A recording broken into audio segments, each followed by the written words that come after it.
Surprise! Hey everybody, it's Alex, and before the video starts, we are going to talk about something, and that is that I want to give you guys something. I want to give away one of these kits, one of these shrimp breeder boxes from Aquatic Arts.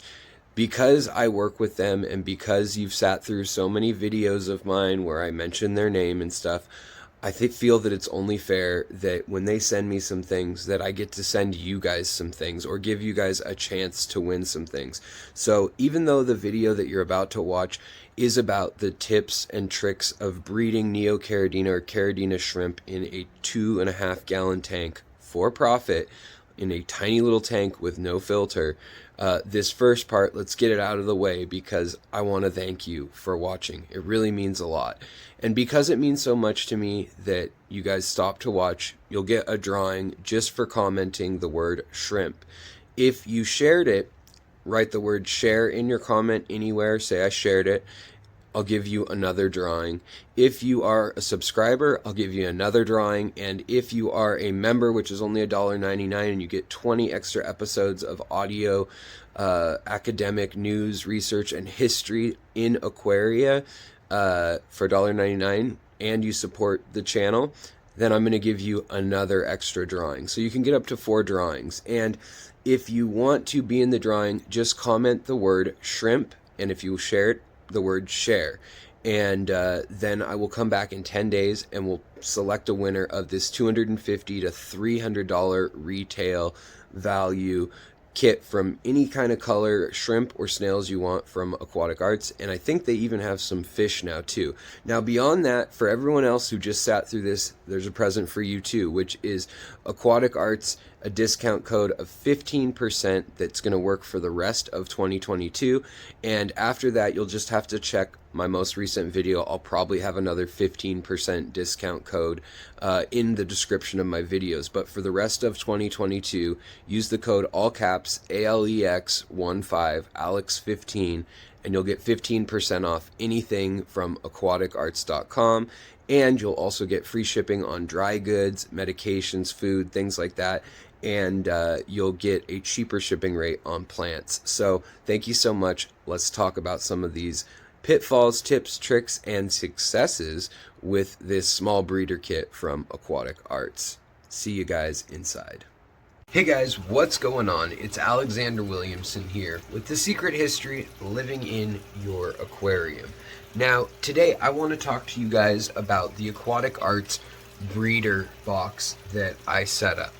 And I set it up in a very unconventional way. So I want to talk to you guys about how it's progressing and how the shrimp are doing. So let's take a look and let's do an update on the tank setup. Alright, so right off the bat, I want to show you that we've got 2 females that are buried here.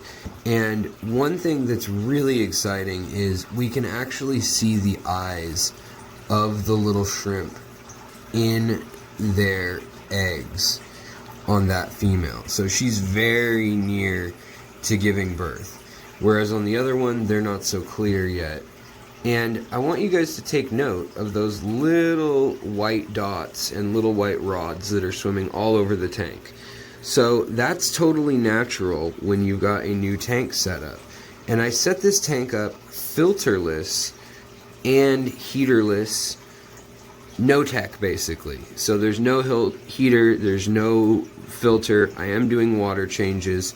And what I decided to do is add some of these little exclamation point rasboras. And I decided to add them so that they would eat these little white critters. Now these little white critters started growing because I didn't have filtration. So what I used is I used an old piece of botanical, it's a lotus pod actually, and that is another thing that I got from Aquatic Arts. It puts tannins into the water and then also helps the health of fish and shrimp, and it tends to lower the pH just a tad too over time. But it also gives really good carotenoids and things for bacteria and fungi to eat that are part of the water column, and then your shrimp will eat those biofilms off of here, will eat the algae off of here, and it will impart the color and the nutrients in those into them. thus giving them better color, which is pretty cool. So in this setup, everybody's doing pretty well. We did have one kind of pitfall right off the bat, which was at first it took a good week. Oh, you can see the betta from the next tank over. She is acting rather rude, interrupting us. But in any case, I just wanted to show you guys that they're in no danger of the betta. So they're in a 2.5 gallon tank. This light was only $15 at Home Depot or Lowe's. I don't even remember which one I got it at. And the substrate was Brightwell substrate, which will buffer the water just fine. So I've been feeding them very small amounts. And even with feeding them such incredibly tiny amounts, because there was no algae growing yet in the tank for them to eat, it's caused these little creatures to grow. And these little creatures are isopods. They're different types of little paramecium or other little critters that you would actually feed brand new baby fish. So that's why I included these guys for now. So I put 6 of the exclamation point rasboras from Aquatic Arts into the tank also. And they're eating and cleaning up all these little dots, so to speak. Now, I haven't put root tabs or anything like that in the tank, and yet we're getting some beautiful colors from the Kabamba furcata that's in here. The variety is known as Rainbow or Blaze. And you can see that the shrimp are at the top of the water here, eating away and having a jolly good time, eating that protein layer off the top of the water, as well as just cleaning the plants. So they're doing their thing. They're happy. There are a few snails in here also. I put some of the limpets in here, and they're good at cleaning the hard surfaces, the glass and the rocks, but they're not as good as getting into the cracks like normal snails. So there are some ram's horn snails in here to do that. And then I also put a singular Malaysian trumpet snail in here, so it would help turn over the substrate so that the waste or mulm being created by the shrimp gets incorporated into the substrate, and then the plants will be able to use that as food. Now, most of the plants in this tank, other than these stem plants here, are epiphytic. So like the moss, it grows through its rhizomes and it doesn't need roots. It just grows on its own.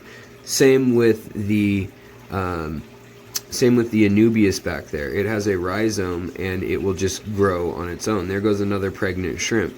So one thing that I noticed was that early on, the first month, I wasn't getting any pregnant shrimp, and I thought, what gives? They sent 10 females. I could see that they were beautiful quality females and that they looked great. I mean, even the males look really good too. Here comes a male. And I thought, what's the problem? So what I ended up realizing is that my water was just a little bit too soft. Here in Seattle, we have really soft water. And your water may vary, but what I did was I put in a little bit of this, which is just crushed shells and crushed coral. I got a pound of it for, I don't know, $5 or something. And was able to add literally 1 teaspoon of it to the tank. And that raised the GH by about 3 or 4 points, and it raised the KH by 2 or 3, which was plenty for the shrimp then to then get the calcium and convert energy from the carbon in the byproduct of the shells into their eggs and exoskeleton. And so that's what you're seeing their eggs being formed from, is all the constituent parts of the nutrients in the water and their food. So I've also been giving them the food from Aquatic Arts, but I'm feeding them a very small amount. And I joke that the food samples that came with these shrimp would last me probably 6 months or more. And honestly, it would last me far more than 6 months, the amount that they sent, because I don't want to overfeed these guys. So let me show you right here the size of the food samples again that they sent.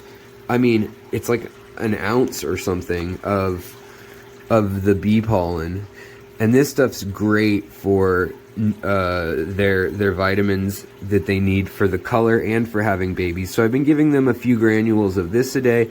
I've given them one like third of a little snowflake, as it's called, and then I also have some crustacean pellets, and let them eat algae is the ultimate goal.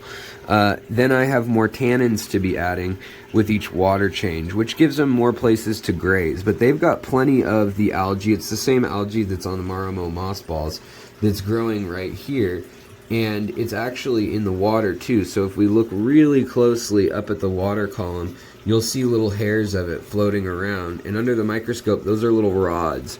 And each of those little rods can wedge onto a surface and start growing that fuzzy algae. And it can be trimmed just like a plant. So that's what I intend to do, is to trim that algae just like a plant. And it'll take over and we'll have a green lotus pod here, and then we'll switch it out at some point. But right now, that is giving us all the surface area we need for shrimp to be able to actually do well and prosper in a tank like this. Even the little fish that are in here, they're not producing enough nitrates, nitrites, and ammonia to spike any of that because of all the beneficial bacteria that's on all the surface area that we've put in here. Whether it's the surface area down on the substrate, or it's all this surface area in the moss, or it's this cycled biomedia that is in the form of the lotus pod that cycled this whole tank. But the lotus pod did also conceal snails and these little critters that are living in the water. Most likely came in from there because this was in another fish tank for 6 months or so. But it was all part of the plan, so everything's looking good and everyone's healthy right now. And we'll be able to tell when the next round of females are getting impregnated, when their saddle comes down from their back, or this little bright spot on their back. Those are eggs in weight, and they'll come down to their belly and become berries, as it's called. Like this one has berries right now, and this one is the one where you could see the eyes on the shrimp. So they're about to hatch, and she's about to drop that saddle into another round of babies. And when she's buried up, she'll have her saddle go down to her swimmerettes underneath her carapace or her skirt, and she'll carry them and she'll tumble them to keep oxygen to the babies, which keeps them clean, oxygenated, and not molding. And you can see they're constantly practicing, the females, at moving those swimmerettes because they have to juggle their babies on their belly for the entire duration of about a month. But here we can see that she's doing well, and that some of these are going to hatch really soon. So because of that, we'll probably remove the nano fish. And you could use chili rasboras, you could use phoenix rasboras, maybe even ember tetras or Kubota rasboras. An autosynclus wouldn't hurt. But because of the size of this tank being only 2.5 gallons, my goal is to see how many shrimp we can breed. I've also put a little product called AquaChar in here, which is a form of basically activated carbon that's fortified with nutrients, and one that will help give them the essential carbonates they need for forming their exoskeleton, and two, it will also help detoxify anything like ammonia or nitrates if they spike very high in this tank. So all I really need to do is turn the light on each day and make sure that the pests don't get too far out of control. Now, one pest that we did see about 3 weeks in was Hydra, and they are like a sea anemone, but they can sting the shrimp, and they definitely came in on this filter media, or this lotus pod, but I'm calling it filter media. And the way to handle those, you can either treat the water, or you can simply put some little fish in. The problem is that any little fish that are going to handle your pests are also going to probably eat newborn shrimp. So that's why I was saying it's important to count how many you put in there and then to pull them out afterwards. Now the added benefit is that there's enough surface area in here and space for small fish that are eating live food that they very well may have laid eggs in here. So when I pull them out, the shrimp are probably not going to eat their eggs. The eggs will probably just rest wherever they laid. So I might even be able to raise some small fish out of here. All in all, making it so that this 2.5 gallon tank that takes up almost no space and I can literally carry around the house with me. I moved it from the kitchen where it was set up to here on my breeding rack, and so it's really easy to take care of, really easy to top off with water. Even in like a big gulp Slurpee cup or something would do the trick. And then I've added also a few floating plants so that we can also take any extra nitrates or nitrites out of the water. But I don't think that's going to be a problem, because the other little trick is that this Kabamba only turns that bright red on the tips under highlight and low nitrates. So it's actually a nice plant in that there's a few Rotalas, a few Kabambas, and other plants that only get that bright red or pink color in them when they have low nitrates, a bit of iron, and high light. So it's one way to tell, without even testing, that things are going well in the tank. And lastly, what I want to say is the goal here is probably going to be get those fish out, have the babies hatch, let them grow out a bit, maybe even move the parents into another 2.5 gallon. So that way in 2.5 gallons or 5 gallons total, I could have a nursery tank with babies growing out to sell later, and I could have my established population of females, which I could add to here and then with the babies as they grow up. But then I could take these to a local store or my fish club and swap them for a little bit of money, or for some new fish or new shrimp or new plants. So all in all, it's pretty easy to get these things up and breeding, and it's a killer deal at Aquatic Arts. They've got breeder packs for shrimp and snails, and they're gonna have fish up there soon. And check the description of this video for codes, or check further live streams and video updates in the future, because I'll be putting up codes from Aquatic Arts.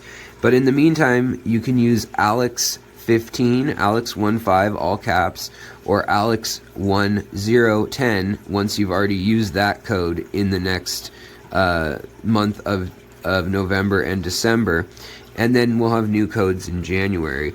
But specifically, we'll get some extra breeder box codes for 20% off, and we'll be giving away another breeder box of 15 shrimp plus a couple extras, all the botanicals you need, and some moss and cholla wood, pretty much everything you need other than the stones and the substrate and the tank.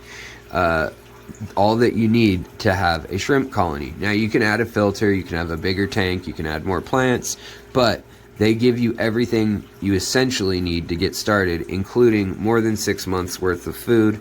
And look at it, we've already got about 4 or 5 pregnant shrimp in this group of 15.